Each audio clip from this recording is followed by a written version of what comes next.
Frères et sœurs bien-aimés, je ne sais pas comment la première lecture de ce jour résonne en vous. Je veux parler de cet improbable et savoureux dialogue entre Dieu et Abraham au sujet de la destruction de la ville de Sodome. Cet épisode nous rappelle en passant que le péché n'est pas anodin, qu'il offense gravement Dieu qui nous a tout donné. Et nous nous servons de ce qu'il nous a donné, de ses dons, pour faire le mal, pour guerroyer Dieu avec ses dons, selon la belle expression de Saint Louis. Le péché n'est pas rien, parce que l'amour que Dieu nous porte est inimaginable, il est sans mesure. Et plus l'amour est grand, vous le savez, plus l'offense, même la plus insignifiante, blesse cet amour. Dans le cas de Sodome, la faute n'est pas insignifiante. On s'est moqué de Dieu, pertinemment. On l'a refusé, rejeté. C'est ici qu'Abraham intervient. Il va intercéder auprès de Dieu pour essayer de sauver la ville. Par 6 fois, il va intercéder, un peu comme dans un marchandage commercial, pour essayer de fléchir le Seigneur. Mais ne nous y trompons pas, car les rôles semblent inversés. S'il en est un des deux qui est vraiment passionné de la vie de l'homme et de son bonheur, c'est bien davantage Dieu qu'Abraham. Dieu qui est à la fois toute justice et toute miséricorde. Et Dieu aime que nous lui demandions, que nous nous tournions vers lui pour lui confier nos demandes avec confiance et persévérance. J'aime à penser qu'Abraham aurait pu continuer à supplier le Seigneur. Il aurait pu aller jusqu'à un seul juste, mais il n'y avait pas un seul juste. Le seul juste, d'ailleurs, c'est le Christ. Et lui va périr. Il va offrir sa vie pour nous tous et pour les habitants de Sodome aussi.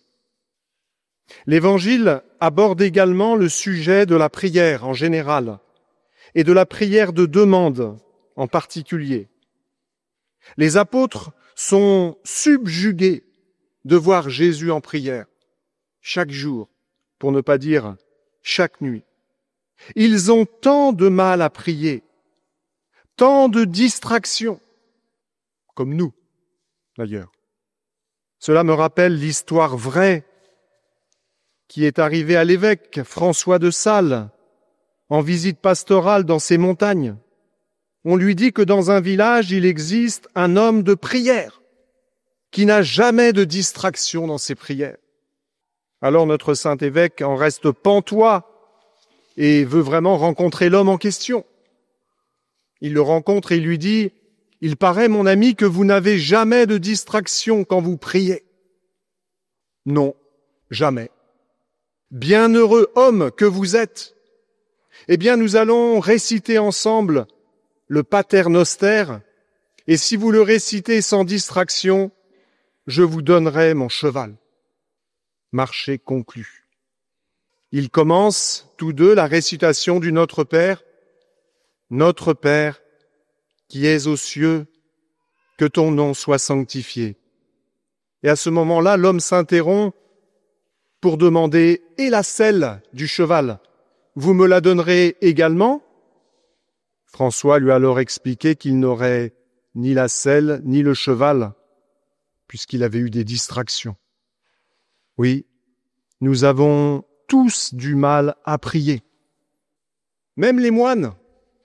Et pourtant, nous en avons tous un besoin vital.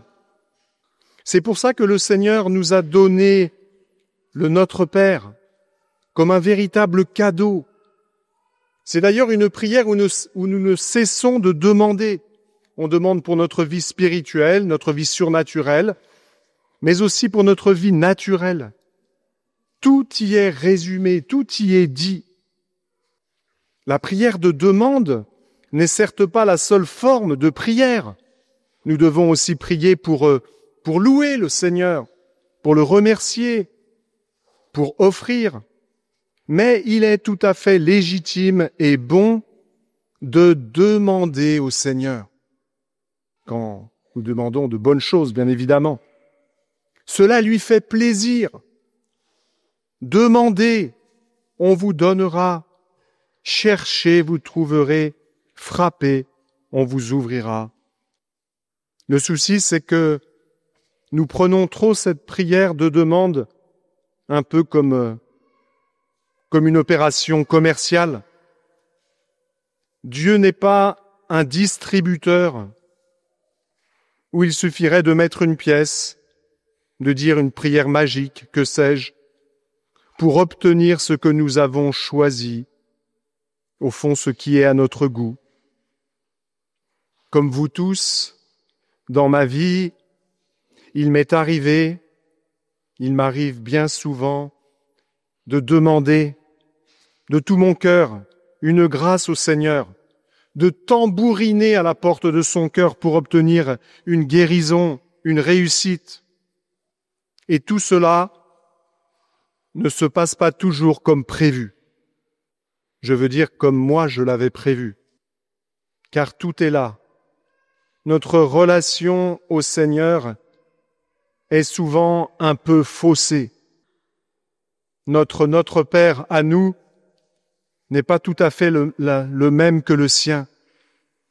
C'est plutôt notre Père qui est aux cieux, que ton nom soit sanctifié, que ma volonté soit faite par toi.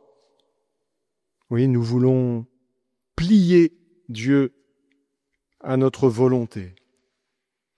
Par la parabole de l'ami importun, le Christ nous rappelle que nous sommes dans une relation d'amour, une relation d'alliance.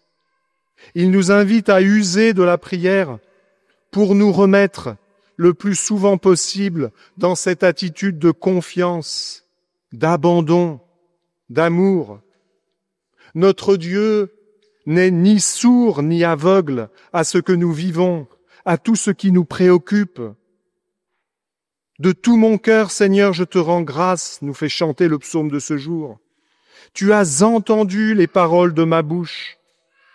Si haut que soit le Seigneur, il voit le plus humble. Si je marche au milieu des angoisses, tu me fais vivre. Le Seigneur fait tout pour moi. Alors ne négligeons pas notre vie de prière. Nous la négligeons tous. Comme le dit saint Jean-Paul II, un chrétien qui ne prie pas est en danger. Je vous ai mis sur la feuille, en 4e page, un beau texte qui date un peu de saint Jean-Paul II, une lettre apostolique au début du grand jubilé de l'an 2000, où il nous invite à faire des écoles de prière. Je pense que ce texte a gardé toute sa pertinence et toute son actualité. Oui, ne passons pas à côté d'un tel bienfait que nous procure la prière. Puissions-nous faire ce même constat que Georges Bernanos, qui disait « Curieux comme mes idées changent lorsque je les prie ».